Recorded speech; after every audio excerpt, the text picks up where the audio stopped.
to 15 in 1949। इनकी जो शादी थी बहुत ही यंग एज में हो गई थी। जब ये 15 साल की थी 1949 में इनकी शादी हुई, जब मात्र इनकी उम्र कितनी थी, 15 साल की थी, तभी इनकी शादी हो गई थी। और जो इनके हस्बैंड थे वो आरबीआई में काम करते थे, रिजर्व बैंक ऑफ इंडिया के क्या थे, एम्प्लॉय थे, और इनसे काफी ज्यादा बड़े थे, बहुत ज्यादा बड़े थे। She was her life miserable in the company of a lustful husband. तो इनके जो हस्बैंड थे वो कैसे थे, बहुत ज्यादा कामुक भावना के थे, लस्टफुल थे। He treated her in a very rough and cruel manner. तो जो इनका जो पर्सनल जीवन था वो बहुत ज्यादा खराब था, क्योंकि ये इनको बहुत क्रूअली इनके साथ व्यवहार करते थे अपनी पत्नी के साथ। Being totally lost in office work, मतलब पूरा का पूरा या तो ऑफिस में जाना है या घर पे आना है, तो जानवरों जैसा व्यवहार करना है अपनी पत्नी के साथ। ही नेग्लेक्टेड हर, तो उसको नजरअंदाज भी किया करते थे अपनी पत्नी को। It had been a hollow relationship. ये जो रिलेशनशिप थी एक प्रकार से खोखली थी, मतलब खोखली इन द सेंस कि एक तरफ से वो रिलेशनशिप भी नहीं थी, जंगल जैसा व्यवहार करना और बिल्कुल ध्यान ना देना, बिल्कुल भी ध्यान ना देना, लाइक इस तरीके का एक रिश्ता था, ये खोखला रिश्ता था। Which she could never endure nor unite the marriage not, मतलब जिसको ये बर्दाश्त नहीं कर पा रही थी कि ये क्या हुआ है मेरे साथ, तो ये इसको बर्दाश्त नहीं कर पा रही थी। शी वॉज लाइक अ तो फिर उसको ऐसा महसूस होने लगा कि यार मुझके मेरे साथ ये ट्रीटमेंट कैसा हो रहा है, एक पत्नी की तरह व्यवहार नहीं हो रहा है, कि आते हैं और बिल्कुल जानवरों जैसा व्यवहार इनके साथ होता है, जो सेक्सुअली होता है जानवरों जैसा व्यवहार, उसके लिए यहाँ पे यूज किया गया है ये वर्ड प्रोस्टिट्यूट। कि इनके साथ जो यहाँ पे बोला गया ना कि इनको बहुत ज्यादा रफ या क्रूअल मैनर में इनके साथ व्यवहार होता था, तो वो यही है कि जैसे कोई दूसरा व्यक्ति प्रोस्टिट्यूट के साथ जाके करके आ जाता है, वैसे ही ये अपनी पत्नी के साथ इस तरीके का व्यवहार रखते थे। तो इनको ऐसा महसूस होने लगा कि ये मेरे को पत्नी नहीं मानते, सिर्फ प्रोस्टिट्यूट जैसा व्यवहार करना है।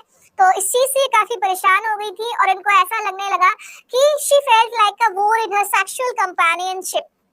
तो इनको अच्छा नहीं लग रहा था इनके साथ। उसके बाद Kamala Das frankly speak about her affairs, कि कमला दास ने फिर इनको लगा कि नहीं यार इसके साथ तो मेरी नहीं बनेगी, तो फिर इनको लगा कि मुझे किसी और की जरूरत है जो मुझे प्यार करे, जो मेरे साथ ऐसा जंगलों जैसा बर्ताव ना करे, जो वास्तव में मुझे चाहे, जो वास्तव में मुझे प्यार करे, उनको ऐसा साथी चाहिए था।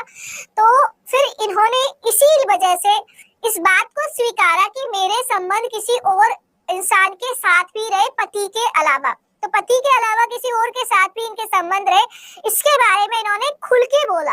और इसी वर्ड को जब एग्जाम में पूछा जाता है तो इस तरीके से पूछा जाता है कि इनमें से ऐसा कौन सा पोइट है जो कन्फेस करता है, कन्फेस पोइट कहलाता है, जिन्होंने इन बात को बोला है। तो फ्रैंकली स्पीक से मतलब यही है कि ये एकमात्र ऐसी कवयित्री है जिन्होंने अपनी पर्सनल लाइफ को, जहाँ पे लोग डिस्कस करना सही नहीं समझते, वहां पे इन्होंने पूरी पर्सनल लाइफ का खुलासा कर दिया है कि मेरा पति मेरे साथ कैसे व्यवहार करता था। इस व्यवहार के चक्कर में इनका संबंध किसी और के साथ रहा और इन्होंने इसको स्वीकारा है, मतलब बताया कि अवैध संबंध किसी और के साथ भी थे, और इसीलिए इनको कन्फेशनल पोइट कहा जाता है। और एग्जाम में ये क्वेश्चन यहाँ से बनता है कि इनमें से कौन सा पोइट कन्फेशनल पोइट है। तो कमला दास ने अपनी सेक्सुअल लाइफ के बारे में स्पष्ट रूप से बोला है कि इनके संबंध अन्य आदमियों के साथ थे, हालांकि इनके संबंध अन्य आदमियों के साथ रहे, उसके बावजूद भी इनको वो संतुष्टि नहीं मिली जो इनको चाहिए थी इन द सेंस कि उनको समझे कोई, इनकी भावना को समझे। इवन इन देयर कंपनी, भले ही इनके संबंध लोगों के साथ रहे पति के अलावा, लेकिन इनको वो चीजें नहीं मिली कि जो इनको एक चाहिए था कि इनको मन को कोई समझे। She failed to get much happiness, इनको ज्यादा खुशी नहीं मिली।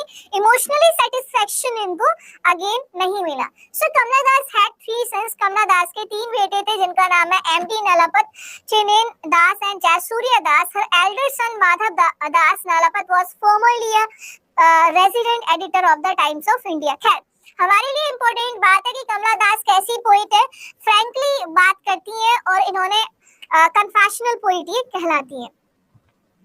कमला दास रोड इन अ बोथ। अब नेक्स्ट हमारे लिए इम्पोर्टेंट क्या है एग्जाम के लिए, कमला